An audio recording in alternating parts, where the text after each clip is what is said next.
Hello বন্ধুরা, তোমরা সবাই কেমন আছো? তো আবারও নিয়ে চলে এসেছি তোমাদের সামনে আজকে একটি সুন্দর রেসিপি নিয়ে। সেটি হলো তেলে ভাজার কেক রেসিপি।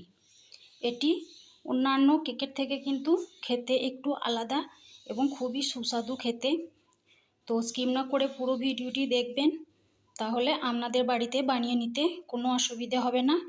আর বাচ্চারা থেকে বড়রা সবাই কিন্তু খুবই পছন্দ করবে এই রেসিপিটি। এই রেসিপিটির জন্য খুব একটা উপকরণও লাগে না, খুবই অল্প উপকরণ দিয়ে বানিয়ে নেওয়া যায়।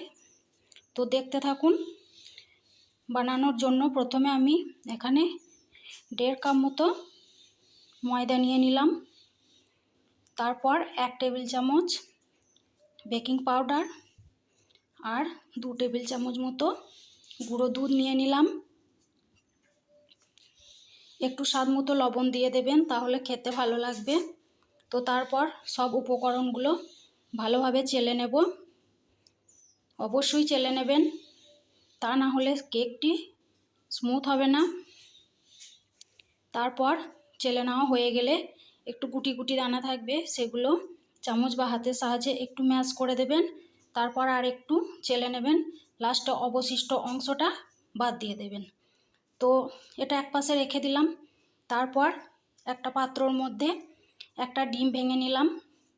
ডিমের মধ্যে এখানে আমি 1.25 কাপ মতো চিনি দিলাম। আপনারা নিজেদের স্বাদ মতো মিষ্টিটা দিয়ে দেবেন। তারপর 2 টেবিল চামচ মতো রান্না করা সাদা তেল দিয়ে দিলাম। দেওয়া হয়ে গেলে ব্যাটারটিকে ভালোভাবে ফেটিয়ে নিতে হবে। চিনিগুলো যতক্ষণ না পর্যন্ত ভালোভাবে গলে গেছে ততক্ষণ পর্যন্ত ফেটিয়ে নেবেন। ফেটাতে ফেটাতে দেখবেন ডিমের অংশটা সাদা ভাব চলে এসেছে একটু, এবং চিনিগুলো ভালোভাবে গলে গেছে। এইভাবেই একটু ধৈর্য সহকারে ফাটিয়ে নেবেন। যত ভালোভাবে ফাটানো হবে তত কেকটা কিন্তু সুন্দর হবে। তারপর ফ্লেভারের জন্য এখানে 2 ফোঁটা ভ্যানিলা এসেন্স দিয়ে দিলাম। আপনাদের কাছে ভ্যানিলা এসেন্স না থাকলে এলাচের গুঁড়ো দিয়ে দিতে পারেন, তাহলে ডিমের গন্ধটা আর আসবে না।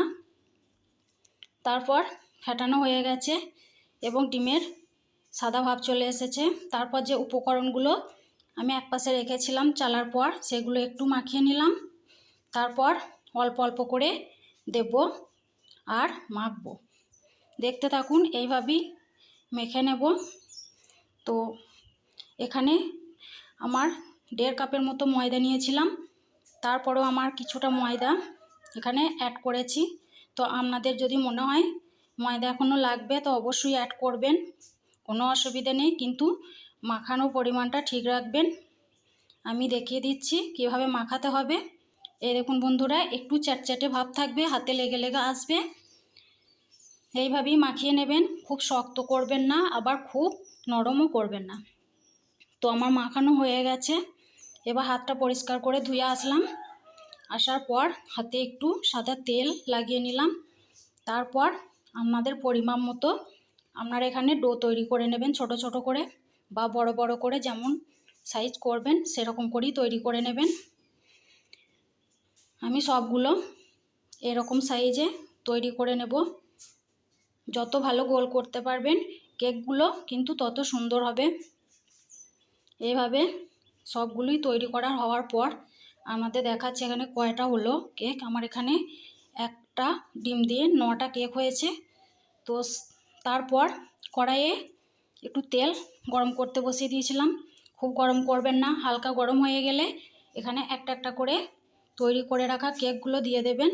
তারপর নাড়াচাড়া করবেন না, যখন দেখবেন উপর থেকে একটু কালার আসছে তখন উল্টে দেবেন।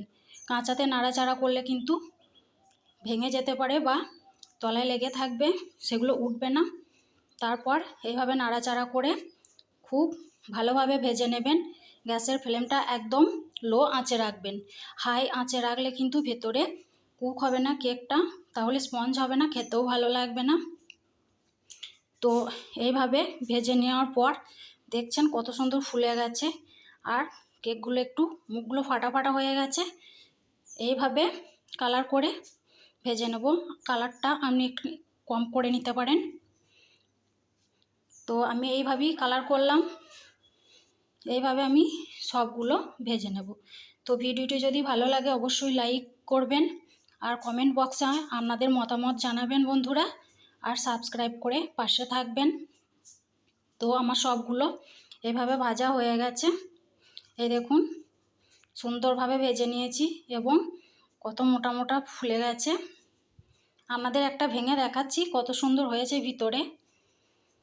এই দেখুন ওপরটা একটু শক্ত লাগবে, খুব শক্ত না, আপনারা অবশ্যই ঘরে তৈরি করবেন তাহলে বুঝতে পারবেন। ভিতরটা কিন্তু খুবই স্পঞ্জি, এগুলো খেতেও খুব টেস্টি।